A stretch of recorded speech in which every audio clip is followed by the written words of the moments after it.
At each historical stage, at each major merging, new PNPU titles and currency unit names will be needed. Sooner or later, however, it should be clear that the planet has more or less merged into a fledgling global state, and it will need its global currency unit, Globo.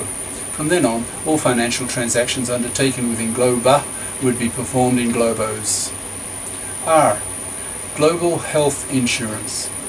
One fundamental criterion for judging whether a nation can justifiably label itself civilized is whether it concerns itself with the physical health of its citizens.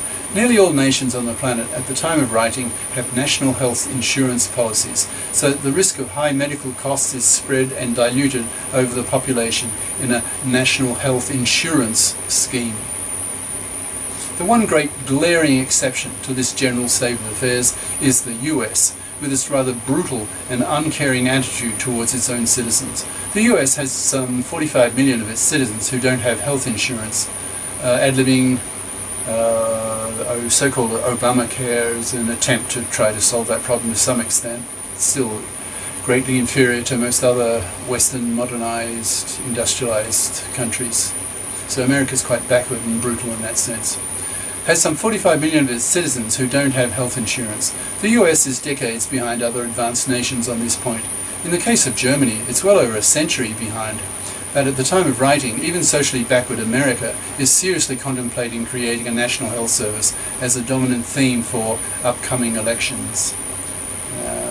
Remember, this was written in 2007. Obama came in 2008. With the Global Health Service, the obvious question arises as to who will pay for it. There are more poorer, less healthy people in the world than richer, healthy people. Solving such problems will be an incremental process as each nation joins its PNPU or Globa. The financial burdens will need to be discussed at each merger. Of course, a point one could make is that nations will only start to merge politically once they have become both politically sophisticated and very probably materially rich. It's likely that merging nations will not be so different in their living standards, and that the richer nations will merge first. Take the case of the EU. The richer European and more politically sophisticated nations combined first. At the time of writing, the nations joining the EU are on the whole poorer than the EU average and have to be financially helped by the EU. At the time of writing, the EU is debating whether to expand beyond its initial conceptual horizons, that is, whether to include quasi or non-European countries. The case in point is whether the EU will allow Turkey to join. Turkey, at the time of writing, is a large, poor nation that is about 70 million people, and would be one of the poorest nations in the EU. If the EU merges politically into federa, who will pay the health insurance premiums for the large Turkish population? There are several issues here. As two large political blocs merge, and one is a lot richer than the other, who pays for the poorer bloc, and not just for health insurance, but for many other sectors? These are political questions of priority and solidarity that will have to be addressed and haggled over at each merger.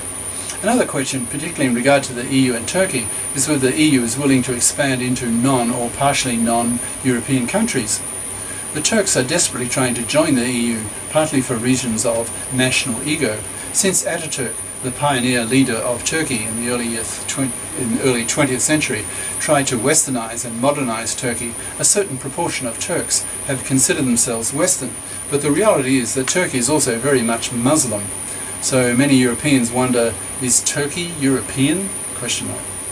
It's possible that the EU may decide to expand, that is, to incorporate all European countries, and then stop growing. This begs many questions. For example, what is a European country? ? Why limit the EU to European countries? Why not be more ambitious? Why not keep growing, using the EU as the stepping stone towards the creation of Globa, the global state? ? So the question of whether Turkey should join the EU is crucial if the EU is to become the stepping stone towards the creation of Globa, that is, if the expand the European Union is to be the most probable route towards globalification.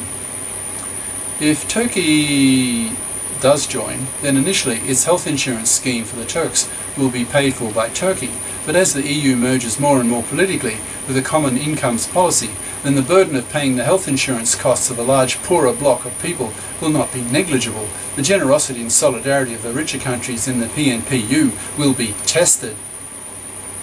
If the problem of Turkey and the EU becomes a problem in terms of health insurance costs, consider the much bigger problem of incorporating all countries into Globa. Who will pay? The number of people who are concerned with now is into the billions, and many will be a lot poorer than others. The financial burdens on the richer Globan citizens will be considerable, especially in terms of global health insurance. Since as countries get richer, the population ages, as fewer children are born and people live longer. Global health insurance costs will become very expensive. As stated above, solutions to these problems will be found incrementally.